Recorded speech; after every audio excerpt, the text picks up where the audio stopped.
So in the open source area, you have specific blogs, you have specific websites that people watch. You also have a different way of communicating, which is much more open, it's more transparent, it's less hype and more content.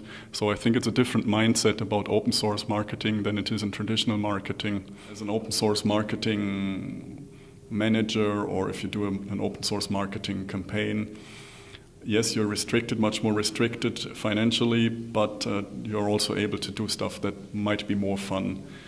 Is there a difference you realized between how to market your open source product in Europe compared to the US? I think there are many differences. The expectations are differently in the US. There are all these images we have in our head about how the US economy works, how the consumers are, and a lot of that is actually true. It's much more hype. Marketing is very, very important.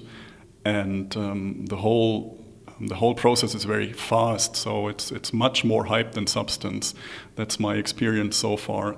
So coming from a European country, like right now Magnolia International, we are sitting in Switzerland.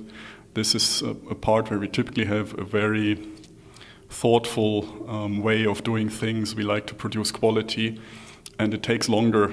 And This is very difficult for us to deal with, to have this Swiss mindset and come to the US and basically clash with the US mindset and kind of have to be there and say, we are the best, we're the greatest, and we have everything tomorrow. Whereas here we would say, well, yes, actually we can do this, yeah. So it's a very different perception. I imagine that before you went to the US with Magnolia, you might have been more hesitant to have a buy button on your website and show an actual price, but I guess today this is something you would rather do on your corporate website. We do this actually, being open source, we always did it. It's part of our open communication. It has two sides. Being upfront, it just eliminates a lot of problems that otherwise you would have to talk about and clear up later. And we're still a small company, and we try to be efficient. And one of the things where you can be efficient is information like that, make everything available as much as possible. So people don't call us up and say, hey, how much do I have to pay? We can just say they already know it, when they call us up, which makes it more efficient. It's great for us. You recently started a kind of blogging incentive, like you started to blog more. So in a way, you are also using social media more today. Because it's very hard to get your developers to actually start blogging, at least some of them. Some of our team do a great job.